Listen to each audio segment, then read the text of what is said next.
Bonjour à toutes et à tous. Bienvenue dans ce troisième talk du capitalisme responsable. Je m'appelle Stéphane Marchand.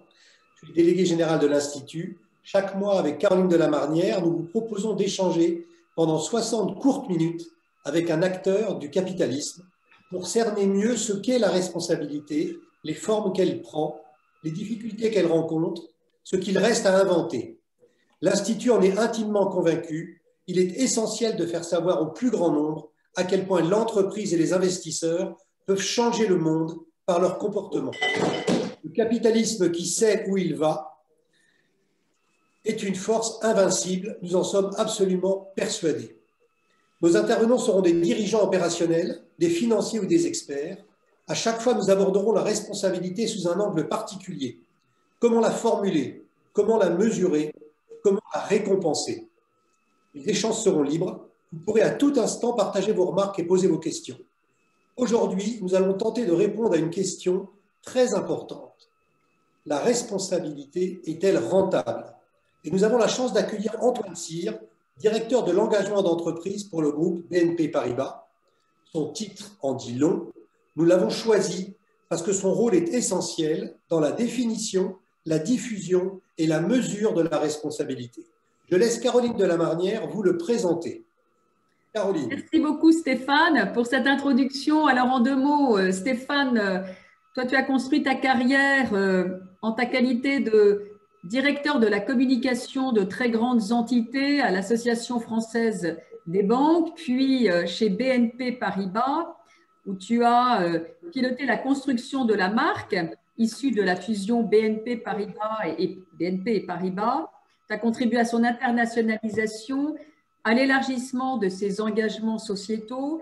C'est donc un domaine que tu connais bien et comme le disait Stéphane, en 2017, tu as pris un nouveau poste, un nouveau challenge qui est directeur de l'engagement au sein du groupe et membre du comité exécutif avec l'objectif de faire de son engagement pour la société l'un des principaux atouts, donc on va le voir, atouts y compris en matière de rentabilité et de productivité. Alors, ce thème, une entreprise responsable, est-elle rentable? Au départ, peut paraître parfaitement antinomique. Mais il est vrai que dans la période que l'on traverse actuellement, les enjeux d'ordre sociaux, sociétaux et environnementaux sont devenus de plus en plus aigus, de plus en plus stratégiques et prospectifs pour les entreprises. Et c'est pour cette raison, dans ce contexte et pour les mois qui viennent, on sera très intéressé, Antoine, de t'entendre, de t'écouter sur cette compatibilité de la rentabilité et de la responsabilité. Est-ce que c'est un outil de compétition, de compétitivité, donc de productivité, ou au contraire, est-ce que ça peut constituer dans certains cas un frein à la compétitivité et quelles sont, je dirais, les contraintes que ça peut générer ou la posture, tout simplement, qu'on doit adopter pour pouvoir avancer dans ce sens. Stéphane, je vais te laisser poser la première question. Antoine, lorsque l'on veut être responsable, on est obligé de considérer le fait que, en général, à court terme au moins, la responsabilité va coûter quelque chose. Elle va coûter quelque chose, elle va coûter en profit immédiat. Et lorsque l'on dialogue, lorsque vous dialoguez avec la direction financière de votre entreprise, il y a forcément à un moment se pose la question, oui Antoine, cette responsabilité que tu proposes, elle nous coûte trop cher. Comment se passe ce dialogue? Comment de ce dialogue sortent finalement les engagements dont vous avez la charge à BNP Paribas? D'abord, merci Caroline et Stéphane pour cette invitation. Je pense que cette question nous met tout de suite dans le vif du sujet. Je pense que d'abord, la responsabilité, c'est quand même un devoir. Je dirais que moi, je pense que le capitalisme irresponsable est une erreur de l'histoire. Comme tout ce qui est au demeurant irresponsable. Il n'y a pas la responsabilité, chacun doit faire son travail avec responsabilité et qu'une entreprise, qu'elle soit mutualiste, capitaliste, étatique, quelle que soit sa forme, elle doit avoir une vision de sa responsabilité. Après, le sujet qui nous est posé aujourd'hui va plus loin que la notion de responsabilité. Aujourd'hui, le monde dans lequel on est se trouve face à un certain nombre de défis, essentiellement environnementaux et sociaux, qui sont des défis tellement compliqués qu'il faut que le monde économique, comme tous les autres acteurs de la société, joue un rôle actif et volontariste dans la recherche de solutions. Et c'est là où, en effet, la recherche de solutions et la participation à la recherche de solutions, à un moment donné, elle peut avoir un coût. Et là, je pense que c'est la responsabilité des dirigeants d'entreprise de considérer que c'est un investissement et que si l'entreprise ne fait pas cet investissement, elle va probablement se retrouver déclassée parce qu'elle n'aura pas répondu à une attente qui est aujourd'hui une attente très forte de la société et des clients. Donc je pense que en fait, bien sûr que la discussion avec le directeur financier, elle est importante. J'ai d'ailleurs la chance chez nous d'avoir un directeur financier qui est extrêmement attentif à ces questions. Notre directeur financier chez BNP Paribas, il a deux caractéristiques. Il est belge et savant atomiste. Et donc, il connaît très bien les sujets d'environnement. Et donc, c'est très important pour lui aussi. Mais enfin, bon, à la base, on a un management, on a une direction générale, on a un conseil d'administration qui veut que BNP Paribas fasse les investissements nécessaires pour jouer un rôle actif dans la résolution des problèmes, je dirais, environnementaux et sociaux qu'on connaît aujourd'hui. Et je crois que c'est ça qui est le moteur qui fait que la dépense est autorisée chez nous. Bien entendu, elle est faite avec parcimonie et à bon escient, comme on dit toujours. Mais effectivement, oui, on est prêt, par exemple, on est prêt à perdre des revenus pour arrêter immédiatement de faire des activités dont on est convaincu qu'elles auront disparu dans quelques années et qu'elles sont vouées dans la durée à l'échec. Et c'est très intéressant parce que par exemple, en 2017, on a arrêté de financer les spécialistes du gaz de schiste. Alors pourquoi a-t-on arrêté de financer ces entreprises ? Parce que s'il y a bien un acteur qui ne va jamais faire une transition écologique, c'est une entreprise qui est née pour produire du gaz de schiste. Elle est complètement dédiée à la non-transition écologique. Donc, on ne peut pas se targuer d'être la banque de la transition écologique et financer, avoir comme clients, tout simplement, des gens qui sont la non-transition écologique. Donc, on est sorti de ces entreprises. Et ce qui est très intéressant, c'est qu'aujourd'hui, ces entreprises ont du mal à rembourser leurs crédits parce qu'en réalité, leur modèle économique commence déjà à être très fortement affecté par les conditions de marché et par la transition écologique. Donc, je trouve ça très intéressant parce qu'on a pris cette décision en 2017 pour des raisons écologiques, mais aujourd'hui, c'est une décision qui s'avère déjà extrêmement rentable. Et là, revient quand même un truc qui est particulier à la banque. Donc, je pense qu'en fait, dans la banque, on est bien placé pour faire ce genre de choses, parce que contrairement à ce que pensent les gens qui n'ont pas bien regardé une banque, la banque n'est pas un métier court-termiste, c'est au contraire un métier assez long-termiste, puisque notre principale activité, c'est de faire du crédit, et qu'on fait du crédit pour de nombreuses années, et qu'on a besoin que les gens à qui on a fait du crédit pour de nombreuses années soient là dans de nombreuses années pour les rembourser. Et donc, par exemple, BNP Paribas... Antoine, je vais t'interrompre aussi une seconde. C'est vrai, vous faites du crédit de moyen long terme, mais vous avez également des investisseurs dans votre capital. Il y a une question d'ailleurs de nos internautes qui est posée, de dire comment est-ce que vous conciliez finalement la pression que vous mettent les investisseurs, vous êtes une entreprise cotée, de court terme sur votre cours de bourse, et puis également ce que vous en attendez sur du moyen long terme. Alors, le BNP Paribas n'est pas connu comme une entreprise qui vise les investisseurs de court terme. La force de BNP Paribas, c'est de délivrer des résultats les plus stables possibles. Et j'ajouterais que tous les gens qui comprennent bien les résultats de BNP Paribas savent que l'essentiel des résultats de BNP Paribas proviennent chaque année de décisions qui ont été prises il y a 5 ans ou il y a 10 ans.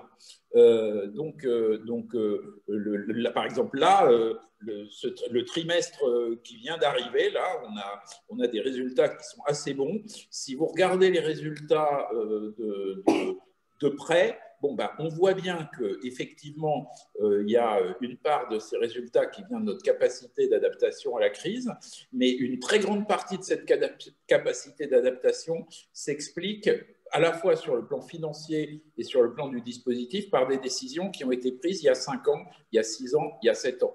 BNP Paribas, c'est ça. C'est une entreprise qui délivre régulièrement des résultats qui ont été rendus possibles par des décisions qui ont été prises il y a en fait pas mal d'années. Et donc, nous, c'est comme ça qu'on fonctionne. Donc, nos actionnaires le savent. Et ils ont l'habitude, d'ailleurs, qu'on leur annonce des choses. Alors, bien sûr, on ne peut pas... Les cycles économiques sont ce qu'ils sont. On ne peut pas prévoir, on n'a pas prévu le Covid, on n'a pas prévu. Mais nos investisseurs sont des investisseurs qui connaissent BNP Paribas comme une entreprise dont les résultats viennent chaque année de conditions qui ont été créées assez largement avant. Et donc, ils ont l'habitude qu'on leur dise ça, qu'on leur dise on est en train d'investir ceci pour nos résultats dans 5 ans, et nos résultats d'aujourd'hui sont le résultat de décisions qu'on a prises il y a 5 ans. Et donc, aujourd'hui, on vous dit que pour être bon dans 5 ans, il faut qu'on soit performant dans telle ou telle transformation. Je rappelle quand même que le premier actionnaire de BNP Paribas, c'est un État, c'est l'État belge, et que le deuxième actionnaire de BNP Paribas, ce sont des particuliers, puisque c'est la collectivité des salariés de BNP Paribas. Est-ce que tu peux nous rappeler les pourcentages que représente l'État belge ? Le premier actionnaire, l'État belge, a autour de un peu moins de 10%, et les fonds d'épargne des salariés doivent avoir, je crois, autour de 4-5%. Donc voilà nos principaux actionnaires. Et ensuite, on a bien sûr des gestionnaires d'actifs, des compagnies d'assurance, des fonds souverains. Mais nous, on est très clairement, on est une entreprise qui a toujours promu son action auprès d'investisseurs qui sont des investisseurs qui comprennent le moyen terme. Une question. Pardon, vas-y Stéphane. Oui, pour revenir au sujet de l'engagement, lorsque l'on calibre l'engagement, donc c'est votre job, lorsque vous calibrez l'engagement de BNP Paribas, vous affrontez immédiatement un nombre considérable de contradictions. La première, c'est que vous êtes présent dans de très nombreux pays et que dans chaque pays, la responsabilité est ressentie de manière différente. Oui. Et donc, vous ne pouvez pas arriver comme un éléphant dans un magasin de porcelaine avec à chaque fois la même définition de la responsabilité. Et la seconde contradiction, c'est que entre les engagements qu'on appelle environnementaux, climatiques et la responsabilité sociale, il y a parfois un hiatus brutal. Oui. C'est-à-dire que l'application brutale d'une responsabilité va mettre des dizaines de milliers de personnes au chômage. Comment est-ce que toutes ces contradictions, comment est-ce que vous naviguez là-dedans, ou est-ce que vous vous démultipliez? Voilà. Alors, il y a trois... la question appelle des réponses très complexes, donc je vais essayer de faire simple. La première chose, c'est que oui, on est dans un monde très divers, on est dans 68 pays, on y est depuis longtemps, on est en Inde depuis 1860, vous imaginez, donc on a une présence qui est dans de multiples pays. Néanmoins, on revendique très fortement notre identité européenne. D'ailleurs, c'est pour ça qu'on a des étoiles dans notre logo. Et donc, comme on revendique très fortement notre identité européenne, bah, notre conception du développement durable, c'est une conception européenne.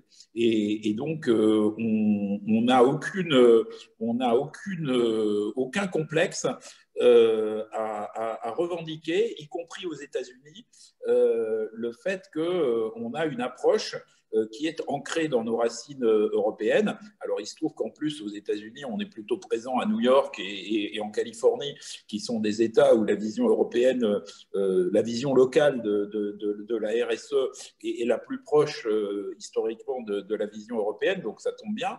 Mais donc voilà, donc oui, on a par exemple, notre politique consistant à ne travailler qu'avec des gens qui ont des plans de sortie du charbon, c'est des politiques qui existent dans les banques européennes et donc qui s'appliquent dans le monde. Mais nous, on est européens et donc on a des valeurs qui sont européennes. Donc ça, c'est la première chose.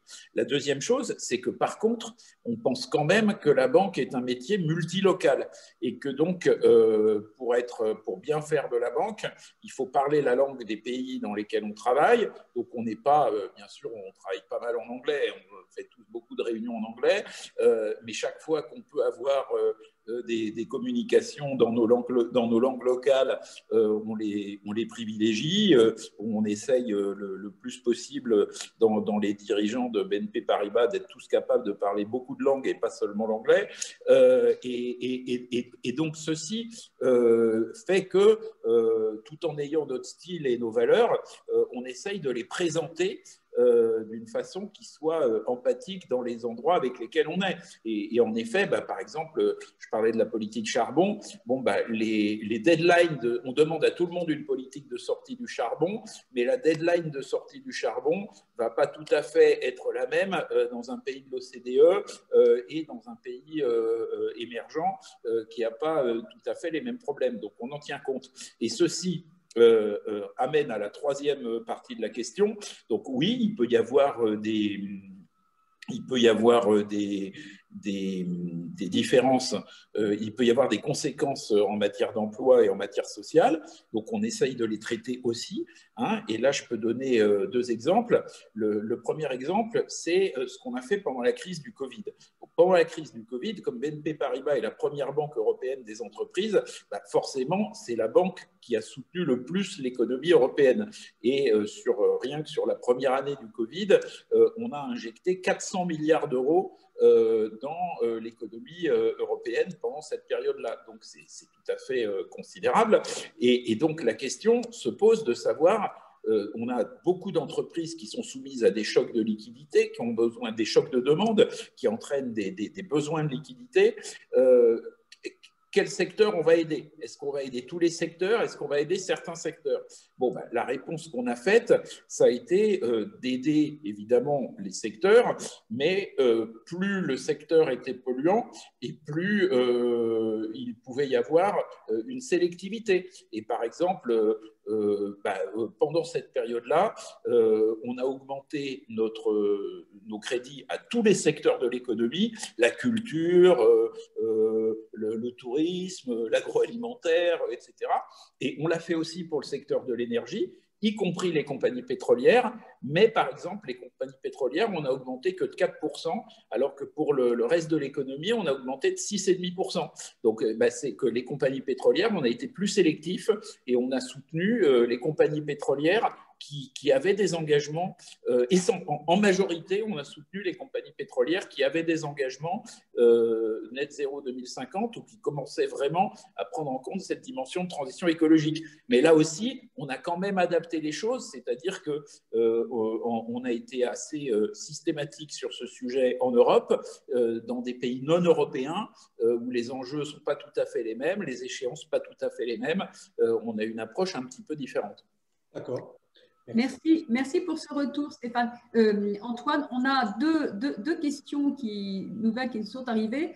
C'est plusieurs d'ailleurs. C'est comment est-ce que cette approche de la responsabilité sociale et environnementale est-elle inscrite dans les process organisationnels de la banque, telle que tu viens de nous présenter en forme d'arbitrage, mais de façon plus générique?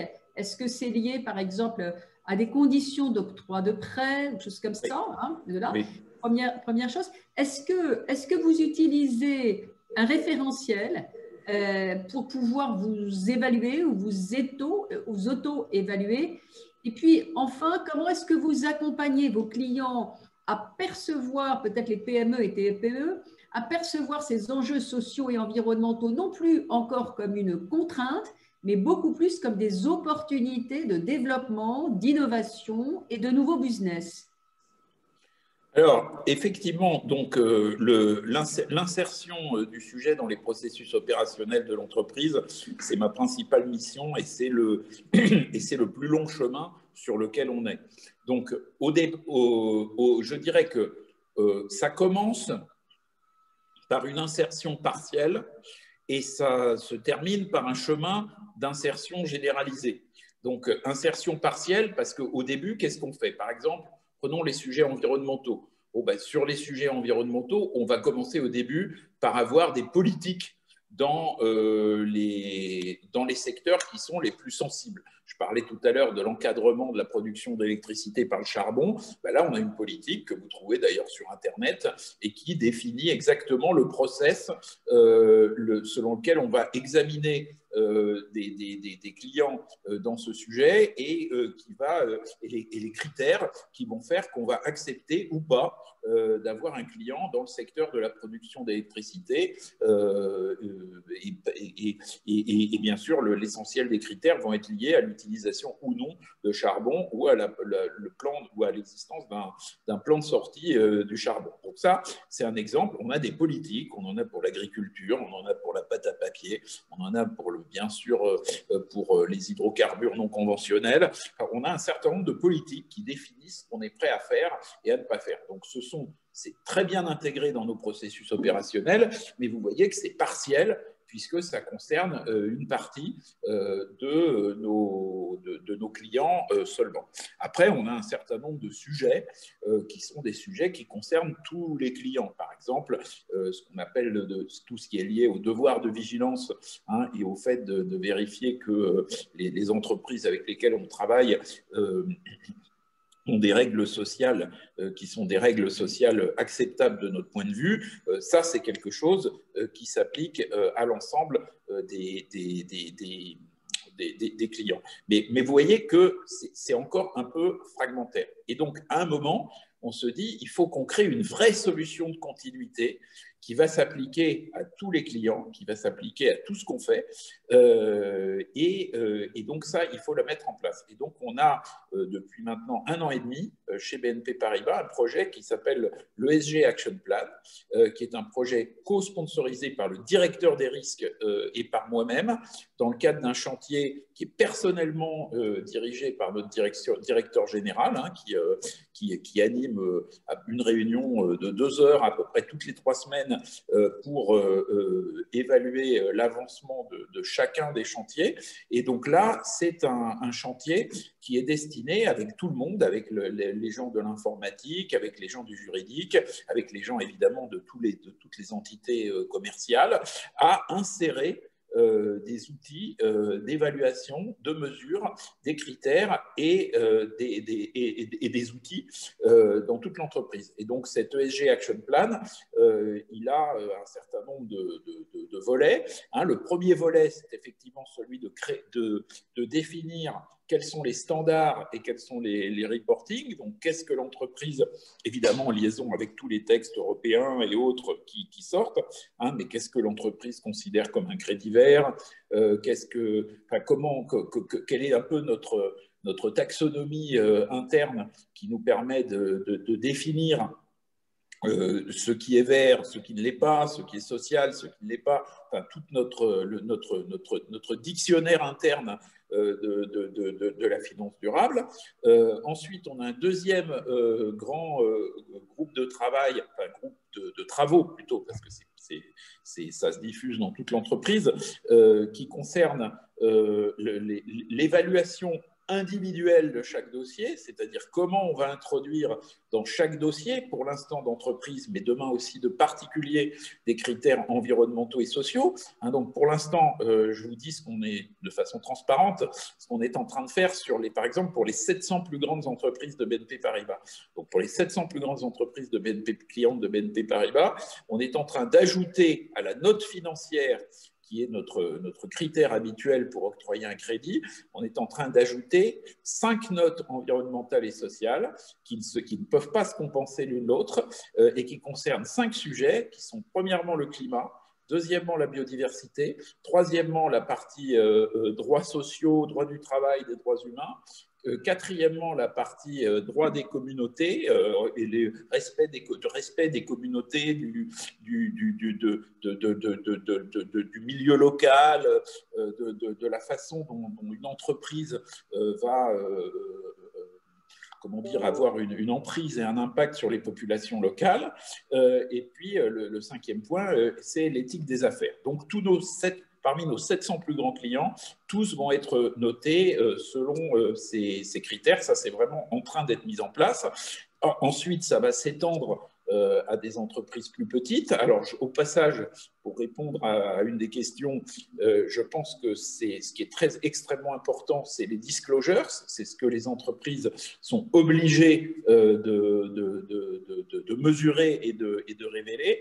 Et là, on voit bien que la législation, notamment européenne, est en train petit à petit de rattraper les PME sur ces sujets-là et de leur demander très prochainement de discloser beaucoup plus d'éléments. Donc ça, c'est un élément qui est important. Et puis, petit à petit, ça va concerner les particuliers. Donc, ça va concerner à un moment, il est évident qu'on a déjà commencé à le faire, mais ça va être beaucoup plus industriel. Selon que vous financez un véhicule propre ou un véhicule pas propre, vous n'aurez pas le même crédit.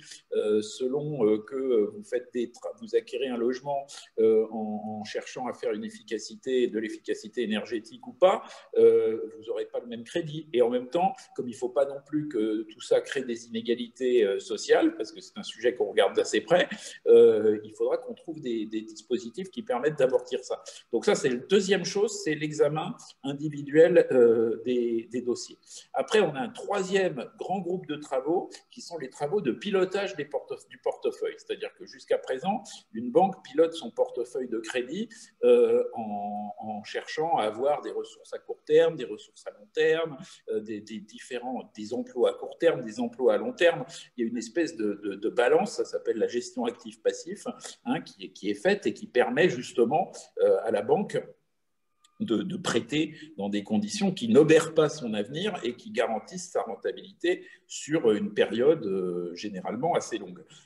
Donc ça, c'est la première chose. Mais simplement, si vous voulez dire, par exemple, que vous alignez votre portefeuille de crédit sur les objectifs de l'accord de Paris, ce n'est pas vos critères financiers habituels qui vont vous permettre de faire ça. C'est l'introduction de nouveaux critères dans votre gestion de portefeuille. Donc nous, on est en train de travailler avec une méthodologie que certainement pas mal de gens qui nous regardent connaissent, qui est la méthodologie PACTA, et qui est une méthodologie qui permet déjà de regarder dans quelle mesure nos financements aux secteurs les plus émetteurs, en l'occurrence aux secteurs qui contribuent à 75% des émissions de gaz à effet de serre, sont sont compatibles avec les trajectoires pour ces secteurs nécessaires pour atteindre les objectifs de l'accord de Paris. Voilà. Et puis ensuite, on a encore deux autres grands groupes de travaux dans ce domaine-là. On a le sujet data, parce que vous voyez bien que nous, notre matière première, c'est pas l'argent. Notre matière première, c'est la connaissance qu'on a de la situation financière de nos clients, professionnels et particuliers, entreprises et particuliers. Donc, demain, il faut qu'on ait la même capacité à collecter, utiliser et partager à l'intérieur et pas à l'extérieur les datas qui concernent nos clients en matière environnementale et sociale. Et puis, le cinquième grand groupe de travaux qu'on a sont les engagements, puisqu'on prend régulièrement des engagements. On a pris récemment avec 42 autres banques internationales un engagement qui s'appelle la Net Zero Banking Alliance. Et donc, ces engagements, on a besoin de vérifier qu'on va être capable de les tenir, ou même si on n'a pas une visibilité complète à un moment T sur comment on va les tenir, on a besoin de s'assurer qu'on est en permanence en train de mettre en place les moyens pour pouvoir les tenir, et qu'on va prendre aussi des engagements que si on est sûr de pouvoir mettre les moyens de les tenir. Voilà, donc j'ai essayé, je suis désolé, mais cette question des processus opérationnels, elle est centrale, avec des chantiers titanesques, et donc, c'est ce que j'ai essayé de résumer en quelques minutes. Est-ce que ce sont des familles de critères qui ont vocation à évoluer, à être actualisés régulièrement? Est-ce qu'ils évoluent en fonction de la taille ou de la nationalité des entreprises? Et est-ce qu'ils sont propres à BNP Paribas, ou est-ce que ce sont des critères avec lesquels vous travaillez au sein de la fédération bancaire, c'est-à-dire que vous vous alignez avec les autres banques? Alors, plusieurs choses. D'abord, la législation est quand même elle-même en train d'amener pas mal de critères. Et donc, il va falloir, à chaque fois, on surveille de très près l'alignement entre les critères qu'on définit et la législation. Parce que comme les critères qu'on définit, très souvent, à un moment, ils vont passer dans des développements informatiques. Si on fait un développement informatique sur un critère, et que la législation nous demande ensuite un critère 1 bis qui n'est pas exactement le même, mais qui est quand même à peu près le même, autant essayer de s'aligner rapidement sur la législation. Donc il y a une première dimension législative. Ensuite, il y a une dimension de coopération avec d'autres instances qui peuvent être des banques, des think tanks, des entreprises, et là, des organisations internationales. Et là, la coopération prend plusieurs formes. Par exemple, sur l'alignement du portefeuille de crédit avec les objectifs de l'accord de Paris, vous avez 5 banques européennes initialement, qui sont BNP Paribas, la Société Générale, ING, BBVA espagnol et Standard Chartered britannique. Donc nous avons ces 5 banques qui ont décidé de travailler sur l'adaptation au secteur bancaire de la méthodologie PACTA, qui est donc cette méthodologie qui permet de mesurer et donc d'agir sur l'alignement de notre portefeuille de crédit avec les objectifs de l'accord de Paris.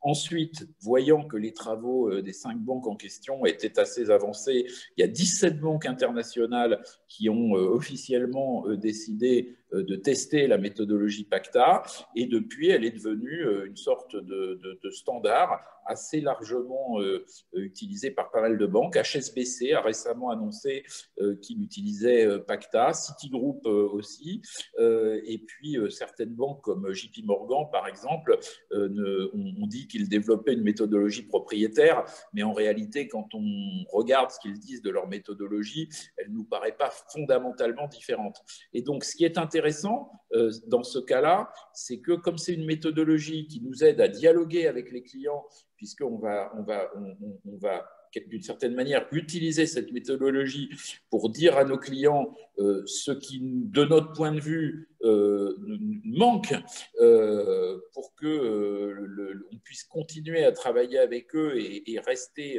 alignés avec les objectifs de l'accord de Paris, plus on va être nombreux à avoir le même message vis-à-vis des clients, et plus ça va être réellement efficace, et plus ça va être bon pour la planète. Parce qu'il ne faut pas oublier que c'est ça qu'on cherche à faire.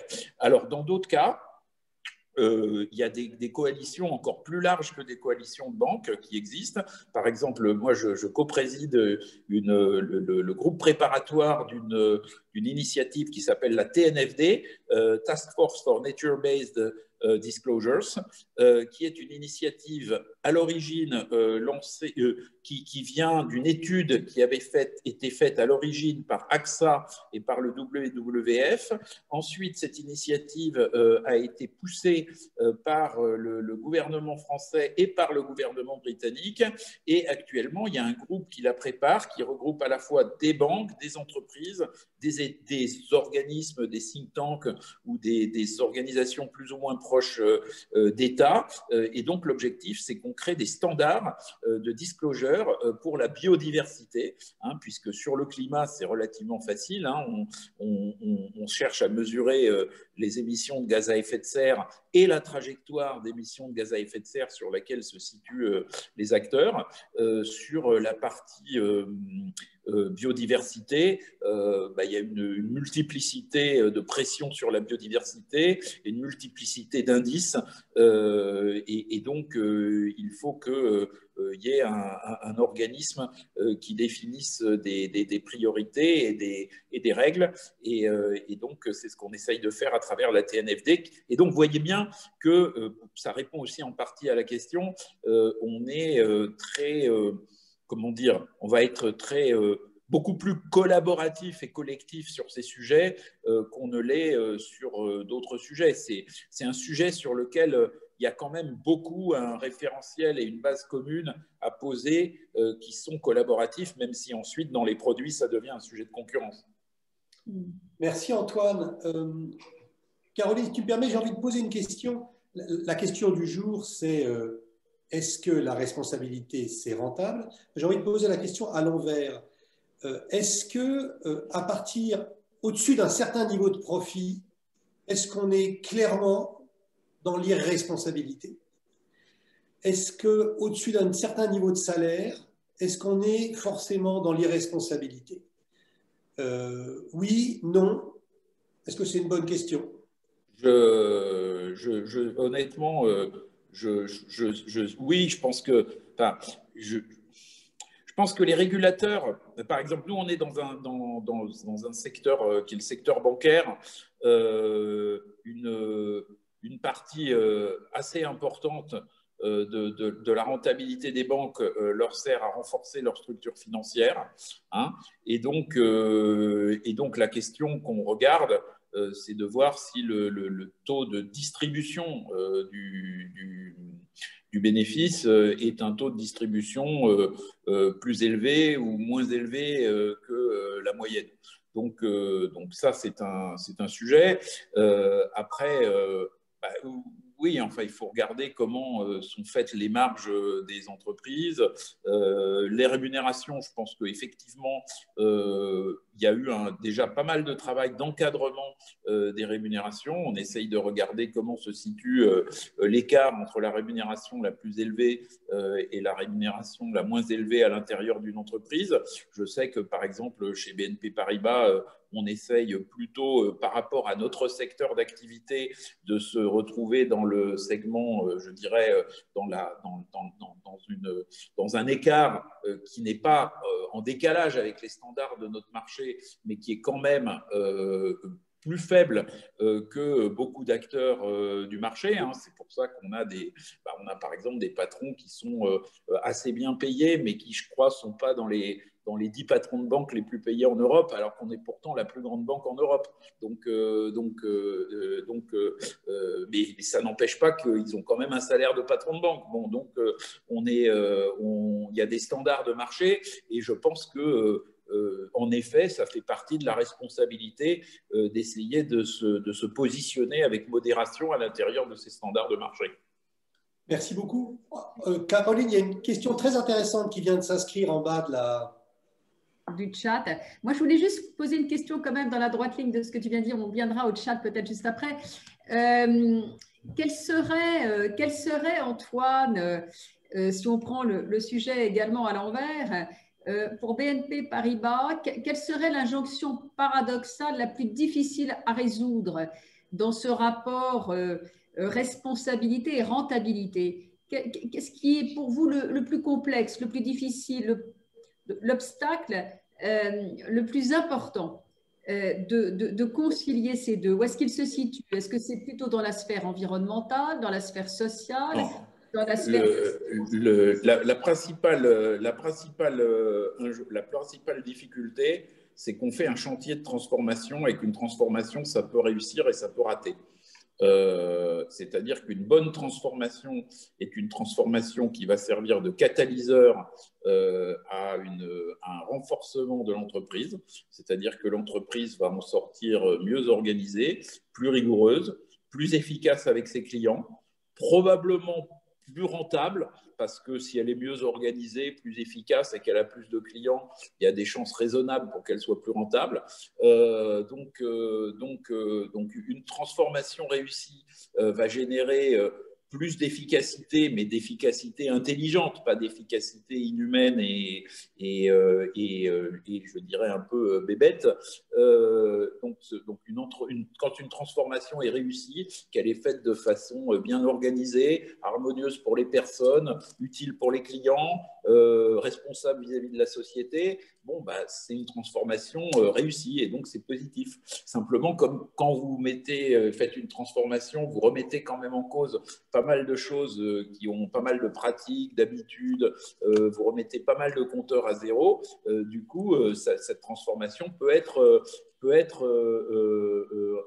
raté. Donc ça, c'est le premier. À mon avis, le premier truc qui vraiment la grande tension, c'est celle-là, c'est réussir ou rater la transformation qui est liée à tous ces sujets de biens communs. Après, bah, sur le sujet environnemental, on sait très bien, nous, on finance l'économie, on est la première banque des entreprises européennes, on est là pour financer l'économie depuis la Révolution de 1848, et là, on voit bien qu'on a des sujets environnementaux qui font qu'il faut quand même qu'on pousse, qu'on incite, j'allais dire qu'on oblige, on ne peut pas obliger parce que on n'est pas un État, mais il faut qu'on incite des secteurs à évoluer et à un moment qu'on cesse de financer les acteurs qui n'évolueront pas assez. Par exemple, l'année dernière, on a cessé nos relations avec 50% des compagnies d'électricité qu'on finançait dans le monde parce que leur plan de sortie du charbon n'était pas assez convaincant. Bon, donc simplement, on prend ce genre de décision, mais on est quand même aussi là pour financer l'activité économique et donc l'emploi et donc le fait que les gens puissent aller travailler, se chauffer, se manger, se transporter, tout ça, on l'a bien vu pendant la crise du Covid, on fait partie des services essentiels. Donc il faut qu'on arrive à créer une pression à la transformation, pour autant sans paralyser l'économie. Donc là, voilà, ça c'est une tension. Si on ne fait pas assez dans la transformation, on ne joue pas notre rôle d'accélérateur de la transformation, et si on le fait trop brutalement, on paralyse l'économie et il y a un contre-effet à ça. Je dirais que sur la partie sociale, dont on n'a pas beaucoup parlé, mais qui est très importante, hein, on a été élu meilleure banque du monde l'année dernière pour l'inclusion financière et c'est un sujet auquel on tient beaucoup. On voit bien qu'une banque, elle a toujours le dilemme entre aider beaucoup de gens pour finalement inclure socialement beaucoup de gens et puis en même temps être en risque de créer beaucoup de crédits qui ne vont pas être remboursés. Et donc ça suppose là aussi de mettre beaucoup d'innovation au service de cette transformation sociale. Et là, je voudrais quand même dire qu'il y a une innovation dont on est extrêmement contente, qu'on a développée ces dernières années, qui s'appelle Nickel, hein, et qui est un service qui a déjà aujourd'hui 2 millions de clients, qui permet à toute personne, sans aucune condition de revenu et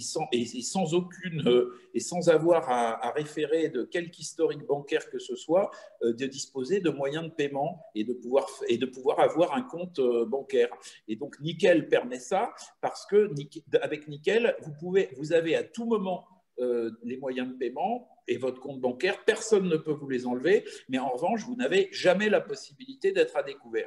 Et donc, ce dispositif, en fait, permet de résoudre un nombre considérable de situations de gens qui avant étaient interdits bancaires, qui cherchaient à se faire désigner une banque de façon administrative, parce qu'ils avaient besoin de moyens de paiement, ils avaient besoin de quelque chose. Et aujourd'hui,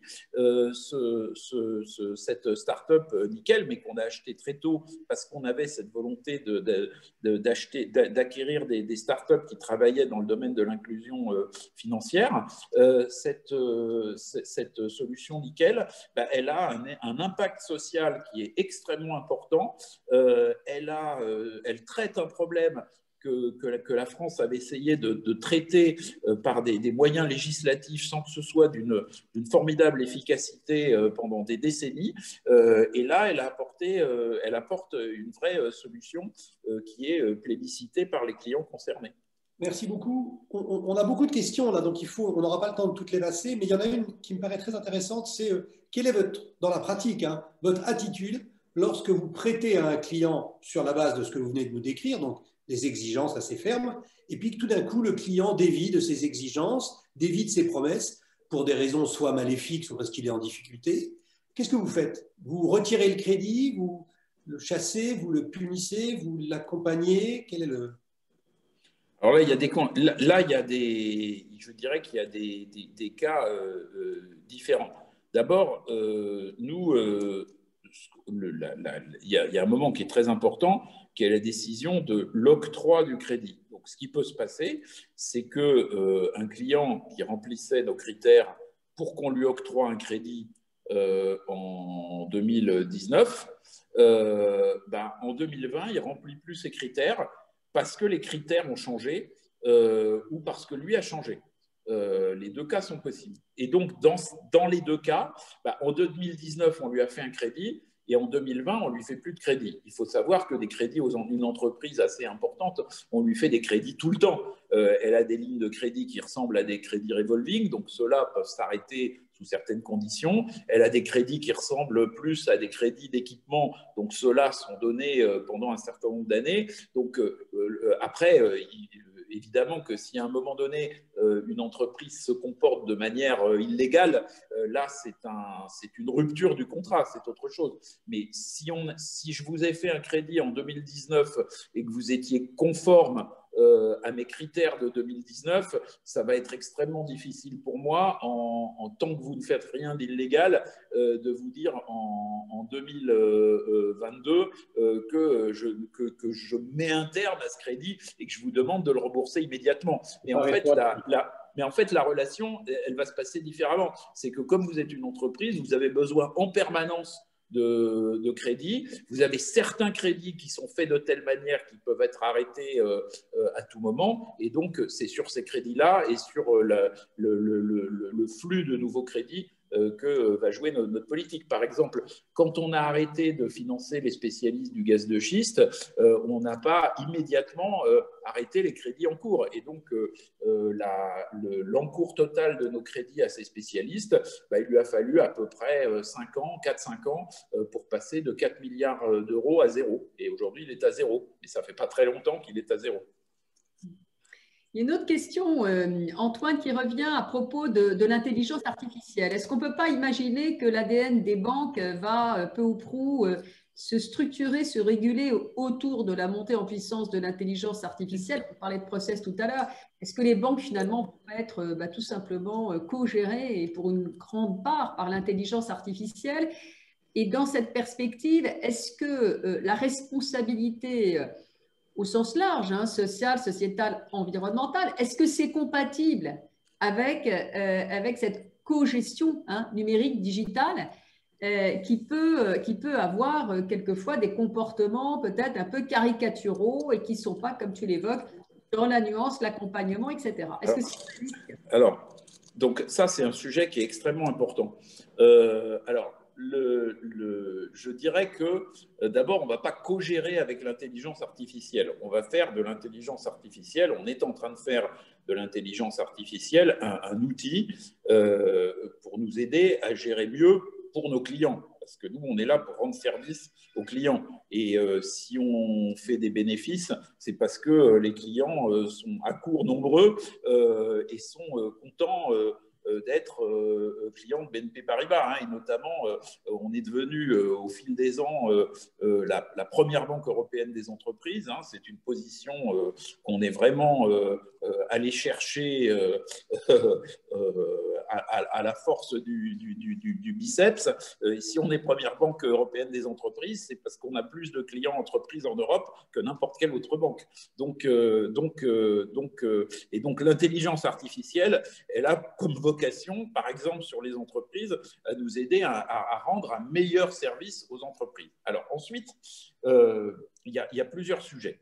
D'abord, tout ce qu'on dit sur l'environnement et sur le social, ça va demander de collecter et de traiter de plus en plus de data, et donc on va avoir besoin d'une intelligence artificielle forte pour traiter ces data, là aussi dans l'intérêt de la planète, dans l'intérêt du social, et donc en quelque sorte l'intelligence artificielle va être mise au service de ces objectifs, et c'est à ce titre, par exemple, qu'on a adhéré il y a quelques semaines à une coalition très importante qui s'appelle OS Climate et qui est justement une organisation d'entreprises qui veulent s'unir pour collecter, traiter et utiliser l'intelligence artificielle le plus efficacement possible pour des datas liées au climat. Après, il y a un deuxième sujet, toujours sur l'intelligence artificielle, qui est le sujet d'une utilisation inclusive de l'informatique. En fait, si vous êtes un particulier ou une petite entreprise, vous ne le savez peut-être pas, mais en réalité, votre crédit, il est fabriqué par de l'intelligence artificielle depuis des décennies. Par exemple, si vous prenez un crédit conso, vous n'imaginez pas que pour un crédit conso pour acheter une machine un crédit conso pour acheter une machine à laver, c'est un crédit conso qui va rapporter, je sais pas, là, ça va rapporter 25 € à la banque dans toute la vie du crédit. Donc, vous imaginez pas que pour gagner 25 €, vous avez un banquier qui va passer 8 heures à regarder si votre situation financière vous permet d'acquérir une machine à laver. Non, c'est un outil d'intelligence artificielle qu'il fait, c'est un outil de scoring. Et cet outil de scoring, il est assez, si je puis dire, tant qu'il n'y a pas une intelligence artificielle développée, il est assez primitif. Et comme il est assez primitif, finalement, il est calibré pour ne pas faire d'erreur. Et donc, comme il est calibré pour ne pas faire d'erreur, finalement, il exclut du crédit des gens qui, en fait, auraient la possibilité de rembourser ce crédit, mais simplement les signes qu'il donne de possibilité de rembourser le crédit sont trop vagues et pas assez standardisés, et donc le modèle, il dit, allez, moi je ne veux pas surendetter cette personne, donc je ne lui fais pas crédit, point. Et demain, on aura des modèles qui permettront un peu plus de différencier, de comprendre que la situation de telle ou telle personne, par exemple un étudiant qui fait un crédit étudiant, pour nous c'est très important là aussi de ne pas surendetter l'étudiant pour rien, mais c'est important de lui faire faire ses études s'il a des chances de réussir, et plus vous allez mettre d'intelligence artificielle là-dedans, et probablement mieux ça va marcher, et mieux ça va être inclusif. Il y a aussi des enjeux, parce qu'on sait que les algorithmes, toutes ces choses-là peuvent provoquer de l'exclusion par des biais qui peuvent être des biais à la fois liés aux adresses, liés à plein de choses. Et donc là, c'est à nous de faire très attention pour que l'intelligence artificielle soit une intelligence artificielle socialement inclusive. Mais c'est vraiment un sujet qu'on a dans le radar. Notre Chief Data Officer est une femme extrêmement consciente de ces sujets, extrêmement leader sur les sujets de lien entre climat, inclusion sociale et intelligence artificielle. Et donc, c'est des sujets qu'on traite, qui font totalement partie de notre feuille de route d'entreprise responsable. En tout cas, c'est un lourd et gros sujet. Stéphane, peut-être, je vois que le temps avance. Peut-être que tu peux les quelques mots de conclusion ou ce que tu tires de cette partie avec Antoine, très très riche, très très dense. Oui, très, très, très riche. Bon, ce qu'on comprend en fait, c'est que Antoine, dans son job et sa banque, plus généralement, est en train de complètement réinventer l'art du pilotage de portefeuille et que pour faire ça, ils sont en permanence obligés d'innover dans toutes les directions. Ils n'innovent pas tout seuls, ils innovent par coalition. C'est très important, ce mot est revenu très, très, très souvent. On entend ça aussi chez les entreprises, mais dans les banques, manifestement, c'est également le cas. Et il faut inventer des critères extrêmement précis qui vont justement aller chercher à répondre à la question qu'on posait aujourd'hui. Est-ce qu'on peut être responsable et rentable? Et il y a toute une série de questions qui apparemment sont contenues dans ce nouveau dispositif PACTA. Il n'en reste pas moins que la banque reste une banque, qu'elle est constamment confrontée au dilemme entre inclure un client ou ne pas l'inclure. Donc, si on évalue mal ces choses et ces critères, eh ben, on va paralyser l'économie, que ce soit l'économie toute petite ou l'économie énorme selon la nature des clients. Donc, le dilemme reste en fait tout à fait le même. Et il faut, si on réinvente le pilotage de portefeuille, on réinvente la relation client. Donc, c'est un nouveau langage que l'on va utiliser à l'égard des clients. Et ça, il faut les former à ça. J'imagine que ça doit être très, très, très difficile. Et puis enfin, une chose qui peut paraître banale, mais qu'on oublie trop, c'est qu'une banque, fondamentalement, est assise sur le long terme. Sa structure, c'est de penser le long terme, parce qu'ils ont besoin que les clients soient profitables à long terme. Et par conséquent, comme le climat est également une démarche de long terme, a priori, effectivement, c'est crédible quand Antoine dit on est équipé pour penser ça. Et puis, une dernière chose, BNP a la chance d'avoir, comme directeur financier, un savant atomiste belge qui connaît certainement ça très très bien. Donc voilà ce que je retiens de cette conversation passionnante. Merci beaucoup Antoine. Merci beaucoup. Et Merci. puis des sujets Alors, encore à venir avec effectivement tous ces enjeux d'implémentation pardon Caroline, si je peux juste dire un truc, on a aussi un directeur général qui lui est français, il est même né un 14 juillet et qui comment dire, lui il est ingénieur des mines, mais il a réellement dirigé des mines.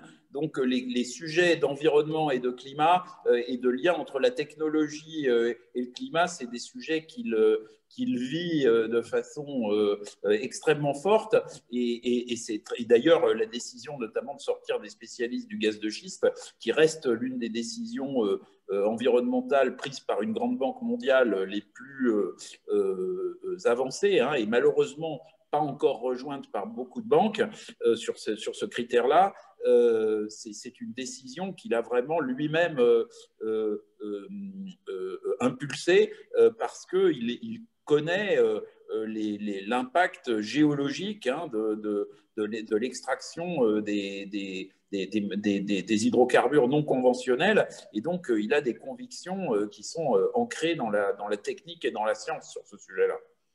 Et tous ces sujets, plus le dernier qu'on a ouvert, mais qui sera probablement en devenir, qui est effectivement toute la combinaison avec l'intelligence artificielle. Donc, comme le disent plusieurs internautes, beaucoup de portes ont été ouvertes. Et ce qu'on retient, si je puis me permettre, Stéphane, c'est aussi cette quête d'équilibre que tu évoques, permanente et dynamique, c'est-à-dire que rien n'est joué, tout est toujours en devenir, en process. Et l'équilibre est extrêmement subtil et très, très impactant pour notre société, pour notre économie globale. Juste pour terminer, un livre que l'on a relevé qui s'intitule « Une entreprise responsable et rentable, c'est possible ». Donc Claire Agnès Guettin et Benjamin Zimmer ont produit cet ouvrage le 8 septembre 2020, donc dernier, où ils mettent en exergue un nouveau modèle de fonctionnement d'entreprise qui combine à la fois la performance et la rentabilité et qui explique bien comment est-ce que certaines entreprises, comme l'évoquait Antoine, en fait, ont adopté un nouveau paradigme qui est une quête toujours permanente pour favoriser les externalités positives, pour réduire les externalités négatives tout en préservant la rentabilité. Après, tous les sujets sont abordés autour du financement des entreprises, sur leur évolution également. Donc voilà, on a trouvé intéressant de souligner cet ouvrage. Donc une entreprise responsable et rentable, c'est possible. C'est ce que d'ailleurs nous a dit Antoine tout au long de ce webinaire. Donc merci infiniment pour ces témoignages, pour cette discussion à bâton rompu, pour tous les internautes qui ont posé de multiples questions sur de multiples sujets. Merci infiniment. Et Stéphane, je te laisse donc la toute dernier mot de la fin. Merci à tous. Et puis nous nous retrouvons dans un mois pour un nouveau talk du capitalisme responsable. On vous communiquera la date et notre intervenant dans quelques jours. Au revoir à tous. Merci, au revoir.